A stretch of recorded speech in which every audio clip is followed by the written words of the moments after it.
Thank you for joining us. I'm here with the prosecutors and investigators who have worked diligently on the investigation of criminal attempts to interfere in the administration of Georgia's 2020 presidential election.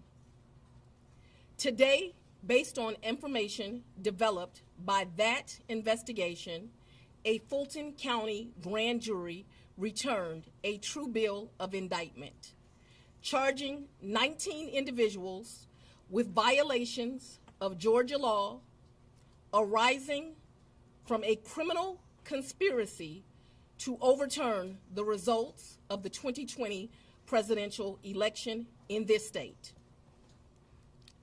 The indictment includes 41 felony counts and is 97 pages long. Please remember that everyone charged in this bill of indictment is presumed innocent.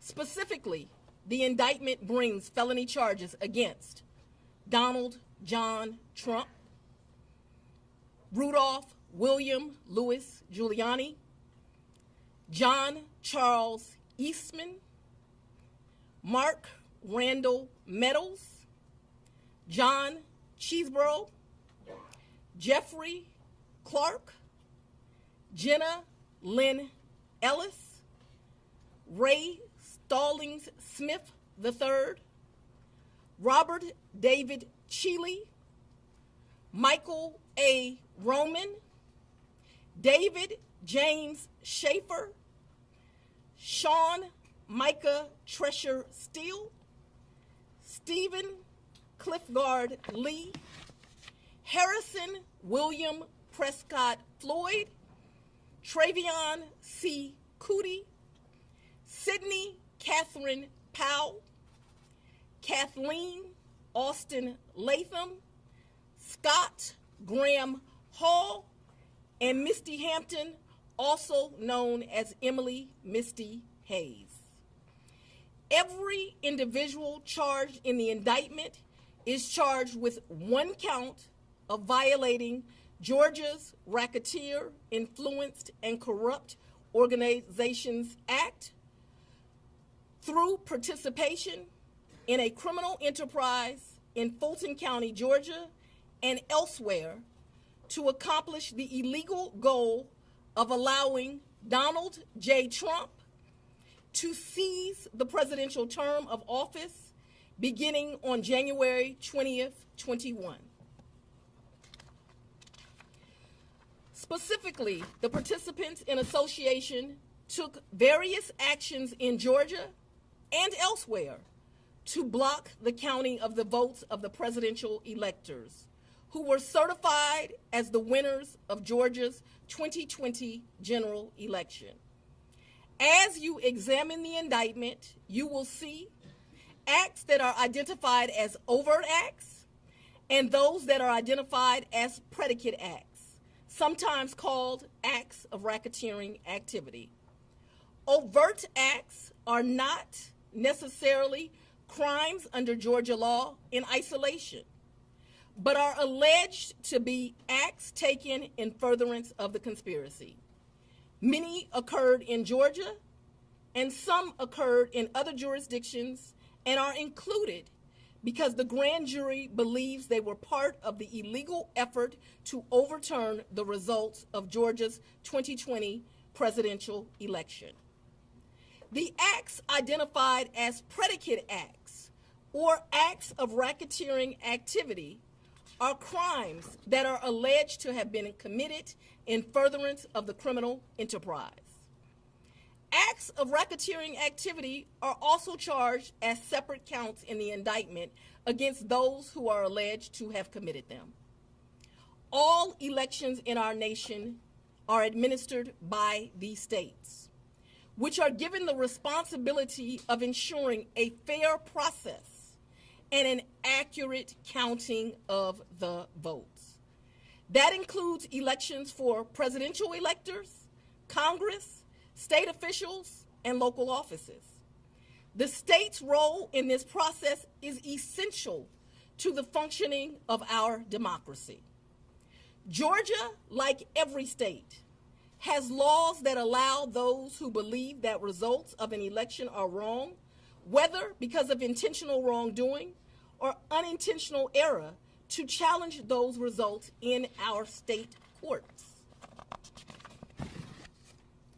The indictment alleges that rather than abide by Georgia's legal process for election challenges, the defendants engaged in a criminal racketeering enterprise to overturn Georgia's presidential election result.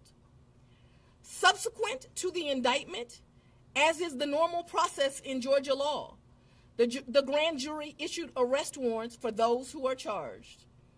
I am giving the defendants the opportunity to voluntarily surrender no later than noon on Friday, the 25th day of August, 2023. I remind everyone here that an indictment is only a series of allegations based on a grand jury's determination of probable cause to support the charges. It is now the duty of my office to prove these charges in the indictment beyond a reasonable doubt at trial.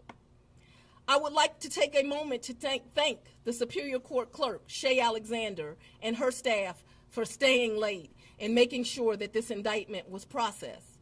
I would also like to thank the men and women of Sheriff Labatt's office for keeping the courthouse open, but most importantly for keeping us safe over the weeks and months that have led up to this indictment, and for what I know they will continue to do to keep us safe. We also want to thank the Atlanta Police Department and other law enforcement partners who have worked with the sheriff to keep us safe. I will now take a very limited number of questions prior to going to sleep. I'll go first. Madam District Attorney. If you don't mind, Surveyor 11 to 11 alive. Quick question. Can you clarify in Georgia the mandatory minimum when it comes to RICO charges, whether it's servable by probation or how that might play out? The RICO charges has time that you have to serve, so it is not a probated sentence. Madam District Attorney, what's the timetable for the trial? What is the timetable for the trial? Yes. As you know, in this jurisdiction, trials are set by the judges. And so it will be the judge that sets the date of the trial. This office will be submitting a proposed scheduling order within this week. However, that will totally be at the discretion of the judge. And you want to be you're the fourth person, fourth jurisdiction now to indict Donald Trump.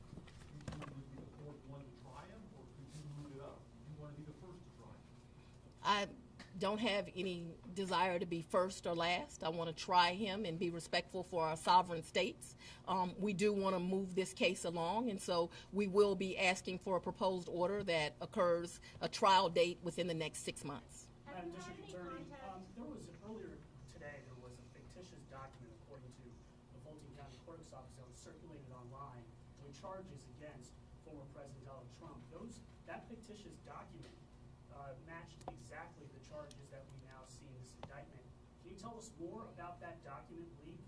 Because now you have the former president's lawyers who are saying that this is emblematic of a serious problem with your office. No, I can't tell you anything about what you refer to. What I can tell you is that we had a grand jury here in Fulton County.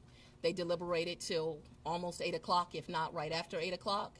An indictment was returned. It was true billed, and you now have an indictment. I am not an expert on clerks' duties or even administrative duties. I wouldn't know how to work that system, and so I'm not going to speculate. Next question. Have you had any contact with the special counsel about overlap between these cases, and do you intend to try all of these defendants together? Do I intend to try the 19 defendants in this indictment together? Yes. And have you had any contact with the special counsel about the overlap between this indictment and the federal indictment? I'm not going to discuss our investigation at this time. Madam I'm going to take. What do you make of the arguments made by former President Trump that this is a politically motivated indictment? I make decisions in this office based on the facts and the law. The law is completely nonpartisan. That's how decisions are made in every case. To date, this office has indicted, since I've been sitting as a district attorney, over 12,000 cases. This is the 11th RICO indictment.